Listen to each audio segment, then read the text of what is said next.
All right, it's Monday, and it's time for a burger slash sloppy Joe fusion. That's what we're doing today. Please forgive me. I got something stuck in my throat like a half hour ago. It's still affecting me. So if I clear my throat a lot, I apologize. Drink some more water. Here we go. All right, so I love this because Sloppy Joes, a classic. By the way, it was pointed out to me that my Salisbury steak recipe from last week is one of my top recipes y'all have ever clicked on our website. Right now, Abby's in my ear laughing because she's the one that said, you should just do a Salisbury steak. So yes, you win, Abby. I hear you. So maybe a Sloppy Joe will do the same thing, especially this one because it's really good. So let me tell you what I have going on here. I started an onion and let it cook for a few minutes. I kind of wanted it to get light and golden, almost starting to caramelize. And then I'm gonna add in some Pelkins ground beef to it now that it's got a good head start and let it caramelize in the ground beef, similar to like a good steakhouse burger. To me, a steakhouse burger has that kind of ketchup, Worcestershire, crispy onion, caramelized onion, almost Thousand Island feel to it. So that's what we're gonna replicate, but with a Sloppy Joe, with kind of that comfort food of Sloppy Joe.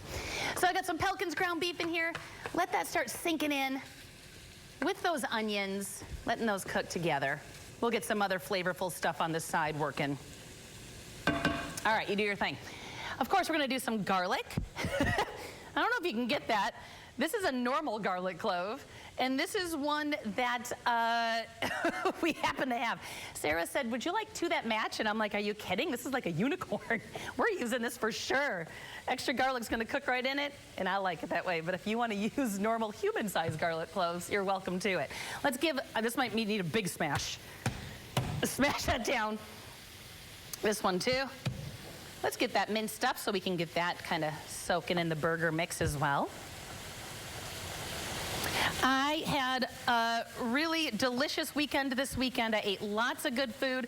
If you followed my meal prep video from yesterday, I made that English muffin bread that I had for breakfast this morning. I will be showing it. A bunch of you commented, recipe, recipe, recipe, which is why in the quotes I put, I'll give you the recipe in July. I will definitely be making that on the show.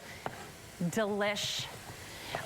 Here's the annoying part. This is the annoying part about kids. Let's just be real. My son Jack loves carbohydrates more than anything on the planet. If it were up to him, he would eat bread and pasta all day, every day. So it's hot out of the oven. I can't wait. I'm going to slice into it, right?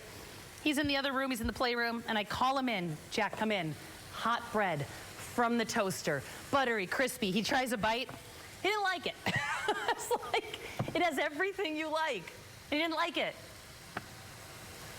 Why is that so annoying? Do you know how many times a week I tell my children, people pay me for this? They don't care. They'd rather just order pizza. All right, I got my big old garlic cloves punched up here. The reason I tell that story is, don't worry, everyone else with a normal brain loves that English muffin bread, and I'll show it to you later in the month. I'm gonna switch over. Amy left me this fun tool, Chop and Stir. Is that right? Chop Stir. Thank you. That's what this is called. It's fun. I like it. Amy left this for me, so I'm going to use it. Works really good. I usually use a potato masher at home, so this is a nice little alternative. I think I'm using it right. Just kind of break this all up. Those onions are now starting to get that really yummy golden thing going on that's really going to kind of infuse in here. You know what the Chop and Stir doesn't do? It doesn't really like stir it. So I want to go ahead and give it a flip then. I'll go back to my trusty wooden spoon. Also in my Instagram story yesterday, I had mentioned that I made a new batch of chocolate chip cookies, and they weren't my favorite, but I was gonna make some chocolate chip cookie ice cream sandwiches out of them because they were kind of thin and buttery. Ooh, those were bomb. We had them last night during movie night. So good. All right, I'm gonna get my garlic in there since that beef is about 60, 70% ready to go. So we'll get that in there. And while this all cooks together, time to make our Sloppy Joe sauce. You know I'm not gonna do a traditional sauce probably because you know what's traditional in that sauce? Green bell peppers. Not my jam. All right, we're gonna do this one though. So I've got some steak sauce, really great steak sauce. This is gonna give that steakhouse feel. I'm gonna go ahead and get, ooh, calm down, Jill. I'm gonna get some ketchup in here as well to bring some of that kind of tanginess, which is very traditional in Sloppy Joe mix. I'm gonna get a little Dijon in here. Again, kind of reminiscent of 1,000 Island in a way with these kind of classic burger flavors. All right, we're gonna do a little beef broth. And then I'm gonna do some salt and a good pinch of pepper. Give that a good whisk.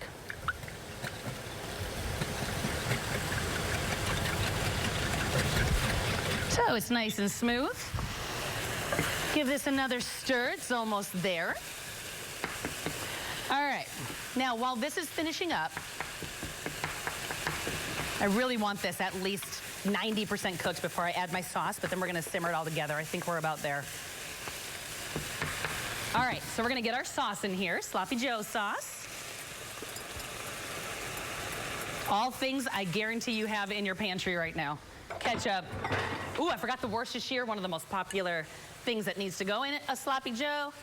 Give that umami flavor. I just eyeball it, couple big squirts. Now, give this a good stir and let this simmer for a minute and thicken up. Smells like a burger, looks like a Sloppy Joe. See, I'm making a mess already. It's all right, it's Monday, everybody. All right, let that simmer together. Now, I've got some rolls here. I always like to toast up if I can. I like to toast them up. I made barbecue pork sandwiches last week and spent a minute toasting up the buns, and my kids were like, why are these buns so good? I'm like, because they're crunchy, honey. You get that element of crunch since everything else is so soft. I'm gonna take some olive oil here from the stock market, give it a good drizzle. They have a lot of fun flavors as well. That would be really good doing this. If you wanted to use like one of their herb-infused oils, that would be really delicious in here. I know they have like a black peppercorn-infused oil, I believe. That would be really good for that kind of steakhouse feel. So you're gonna wanna swing by, take a look at all their fun stuff for grilling in summertime. All right, let those do their thing. Let's give this a stir. All right, getting nice and thick. Now, as always, we need to MITG and make it taste good. I'm gonna taste this and see what it needs.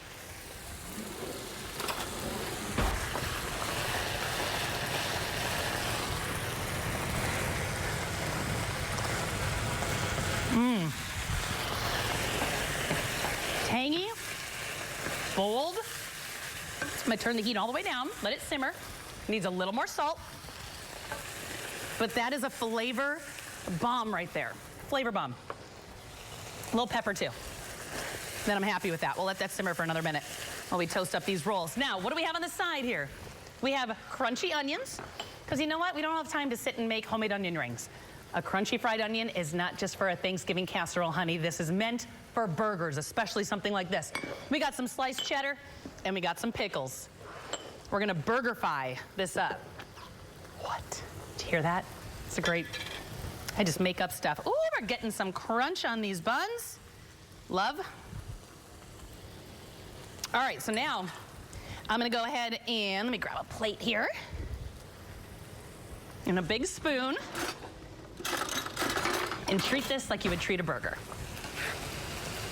You don't need a sauce on the bottom because this is saucy enough.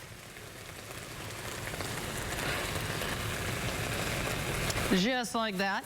Now I like to get, yeah, let it make a mess. It's a Sloppy Joe, for goodness sakes. I like to get the cheese on right away over the heat to let that start melting down. But then of course we need to get some pickles right over the top. Let's do one more because it's a burger. And then we need those crunchy onion rings over the top as well to add that crunch, that steakhouse burger feel. It's so easy. Give that a top with your crunchy bun.